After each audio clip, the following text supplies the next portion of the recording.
मन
त्रिपुरादासी महाराज की, वाणी जी महाराज की जय।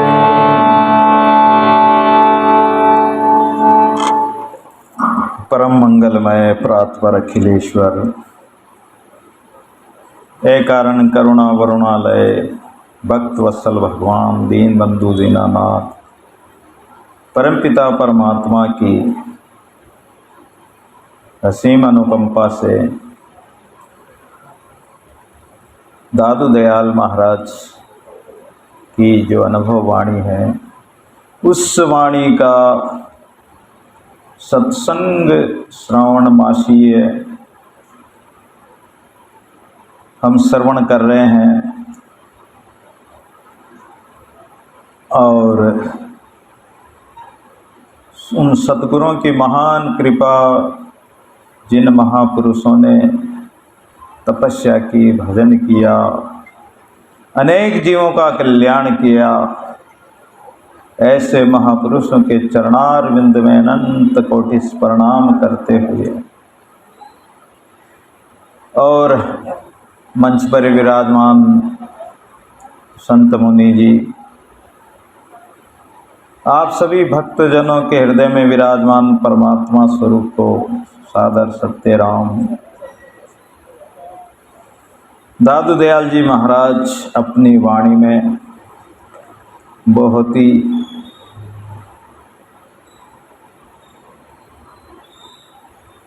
गहरी बात बताते हैं। कल कथा प्रसंग में हमने सुना कि दादू जी महाराज ने बताया कि ये परमात्मा का मार्ग बहुत गहरा और बहुत महीन है, बारीक है, सूक्ष्म है। उस परमात्मा को प्राप्त करने के लिए, उस परमात्मा का अनुभव करने के लिए अपने आप का परित्याग करना पड़ता है। एक संत ने कहा है कि जब मेरा पता था तब तेरा पता नहीं, और जब तेरा पता लगा तो मेरा पता नहीं, साफ हो गया। अर्थात अपने आप को पूर्ण समर्पित कर दो, अपने आप को कुछ ना कहलाओ, कुछ मत बनो। कुछ नहीं बनेंगे तो परमात्मा अपना लेगा। आप कुछ बनोगे तो परमात्मा से दूर होते जाओगे, क्योंकि कुछ बनते ही अहंकार आएगा, कर्तापन का अभिमान आएगा। दादू करता वे कर कुछ करे, उस माई बंधावे, दादू उसको पूछे उत्तर नहीं आवे। हम अगर अहंकार करेंगे कर्तापन का कि मैंने किया तो बंधन हो जाएगा। मैं तो अहंकार है, कर्ता तो परमात्मा है, करतार है। इसलिए दादू जी महाराज कहते हैं, नाहि वे कर नाम ले, कुछ न कहाई रे, साहिब जी की सेज पर दादू जाई रे। नाही वे कर नाम ले, परमात्मा का नाम जो कल्याण करने वाला है, उस परमात्मा का नाम भी लेते हो तो नाम लेने के लिए कह रहे हैं कि अहंकार का त्याग करके, ना ही वे कर, यानी मैं हूँ ही नहीं, कुछ भी नहीं हूँ, सत्य राम हूँ। अहंकार का परित्याग करके परमात्मा का सुमिरण करें। अपने आप को कोई भक्त, ज्ञानी, संत, महंत और कोई उपाधि वाला मत कहलाओ। कुछ नहीं बनोगे तो साहिब जी की सेज पर जाओगे। कुछ न कहाई रे।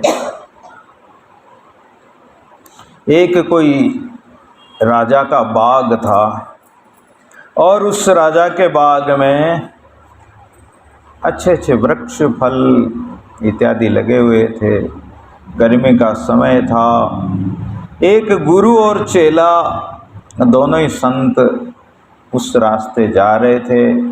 बाग को देखा, गर्मी का समय था, दोपहर का समय था। सोचा कि इसी बाग में विश्राम किया जाए। बाग के द्वारपाल ने रोका महाराज को, तो संतों ने कहा कि भाई हम तो थोड़ा छाया में विश्राम करना चाहते हैं, गर्मी बहुत है। द्वारपाल ने कहा कि ठीक है महाराज, आपकी इच्छा हो, जाओ बाग में कहीं भी विश्राम कर लीजिए। अब संत रास्ते रास्ते आगे चले गए तो वहाँ बाग में राजा का एक महल भी बना हुआ था। जो राजा गर्मी में कभी भी आकर वहाँ विश्राम करता था, जब उनको फुर्सत मिलती तो आते विश्राम करते थे। उस महल में वो दोनों संत चले गए। तो जो महल का द्वारपाल था उसने भी नहीं रोका कि संत हैं, जी तुम बड़े दयालु हो। संत अंदर जाकर देखा तो सामने बहुत सुंदर पलंग लगा हुआ, जरों के बने हुए, जिनमें ठंडी ठंडी हवा आ रही है, और एक तरफ अन्य व्यक्तियों के बैठने की कुछ व्यवस्था भी थी, जैसे बेंच वगैरह लगे हुए थे, ऐसे लगे हुए थे। तो महात्मा जी ने क्या किया कि जो सामने सुंदर पलंग लगा हुआ था, सुंदर ठंडी ठंडी हवा आ रही थी, महात्मा जी जो गुरु जी थे वो तो उस पलंग पर लेट गए, और जो बेंच इधर साइडों में बनी हुई थी उस पर उनका शिष्य लेट गया। ठंडी ठंडी हवा चल रही थी, भोजन किया हुआ था, गर्मी का समय था, और उनको नींद सताने लगी और नींद आ गई, निद्रा में चले गए। अब थोड़ी देर बाद योग से ही राजा उधर आ गया। राजा आ गया तो राजा जो ही प्रवेश किया और महल में प्रवेश किया तो आसन पर दो महात्माओं को सोते हुए देखा। राजा ने सिपाहियों से कहा कि अरे मेरे पलंग पर कौन लेटा हुआ है बिना आज्ञा के, और मेरे पलंग पर।